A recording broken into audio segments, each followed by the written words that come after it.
How's everybody doing today? Good.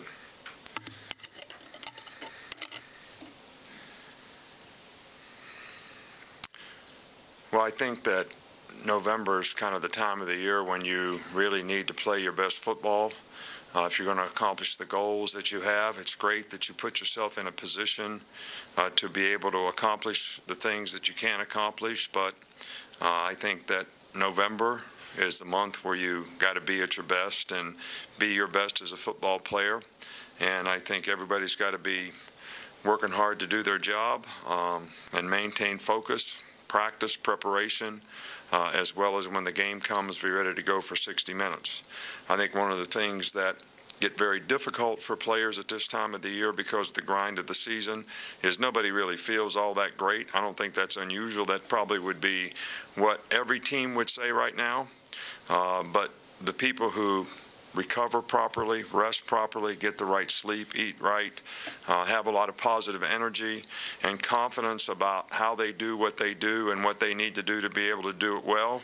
And I think everybody's got to sort of accomplish am I going to do what I feel like doing, or am I going to choose to do the things I need to do to accomplish the goals that I have? And I'm sure you've all heard of the obstacle is the way. Well, there's a lot of obstacles out there that are created by the other teams that we have to play. So we can't be the obstacle ourselves by not being positive in terms of what we have to do to prepare, overcome adversity, get new players to play, whatever it is. We have to be very positive about, doing that. Starkville is a really tough place to play. Every game that we played there has been a really hard, physical, hard-fought game. They've got a great atmosphere. They have great spirit. So it's going to be a very challenging game for us, and we got to be able to handle and manage this, and the better the preparation, the better opportunity we'll have to do that. We'll start on the right side with Chandler. How did Minka look this week in practice, and do you think he's as close to full health as he can be? Well, I'm not a doctor, all right, and one of the most difficult things to do as a coach is to coach injured players, because you asked me if I think he's close to full health. I mean, again, did you ever see that series on TV called The Good Doctor, where that guy's really, really smart and he figures out things that nobody else can figure out, but he's, I'm not there. I'm not there. All right. If I was, I'd be working in that hospital probably. All right. But he's done well in practice. He's worked. He's got his reps. So he's going to be prepared to play in a game. And, we'll make a decision based on whether he thinks he can do his job when the time comes. Back over here with Michael. Just want to ask about your working relationship with Greg Byrne. What's it been like, and what's he like as an athletic director? Well, I like Greg, a lot. Very easy to work with, easygoing, very well organized, very supportive.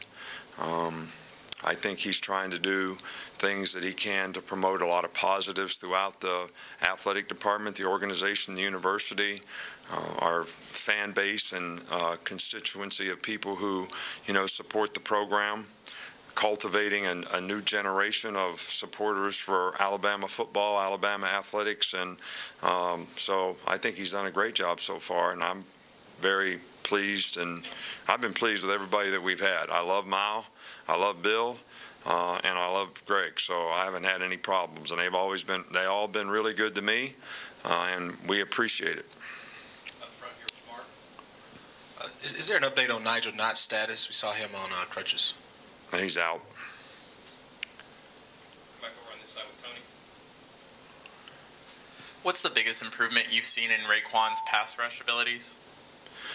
Well, I think Raekwon has just developed more confidence in when he's out there. I think uncertainty in players always creates a little apprehension in playing fast, getting off the ball quickly. So the more experienced guys get, the more repetitions they get. I think the more confidence they get.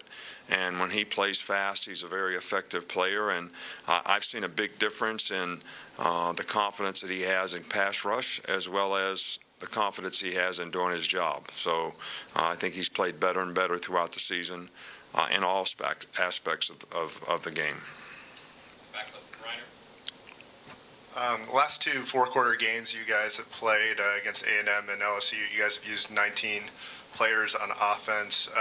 Is there a point of diminishing returns based on personnel and how many guys you use? Or, I mean, and how do you factor in all the different things in determining who you want to play in that situation? Well, let me be clear here. Does the fact that we play 19 players, is that a good thing or not a good thing? I don't really know. I didn't know that. I mean, so because we won those two games, does that mean we should just play 19 players in this game? Or is there some... Look, we have a meeting every week before the week starts, whether it's based on injuries, whether it's based on depth situations, whether it's based on performance, maybe an issue that players having, whatever it might be. These are the guys that want to coach and get ready to play in this game. And we know exactly who we're going to play at right tackle, left guard, right guard, center. We know that in skill positions, how we're going to alternate guys so that we keep guys fresh and play more guys at those positions. And that's what we've done. So I don't keep a head count of how many guys actually end up getting to play. So some positions you don't like to rotate a lot in the offensive line, maybe being one. We rotate tight ends. We were rotating the tight ends more before Miller got hurt. So I don't know if there's a formula for it or it's good or bad. I usually think the more players that you play, the more depth you have on your team, probably the better team you're going to have. I think you've all heard me say that my old coach, Coach James, who I absolutely loved and probably is responsible for me being in this profession at all, used to always say, if you look at the bottom 40 guys on your roster and determine how good they are, then that'll probably tell you what kind of team you're going to have. So, and I know you're just looking at the top 19, but... Finish up here with Alex. Last question. We saw Tony Brown a lot more, obviously, with Minka kind of limited this past game. What have you seen in his development just even the last 2 years since he's been playing kind of with Minka and behind him? And what do you kind of expect from him going forward?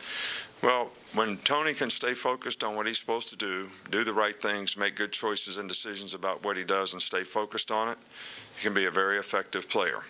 So consistency and performance for him comes from that, and that's what we always work to try to get with him, and that's what we'll continue to do. And he's probably going to get more opportunities in the future to play, and I'm hopeful that we're going to spend every bit of time that we can with him to try to get him to do the things the way he needs to do them so he can be successful. I think he wants to be successful.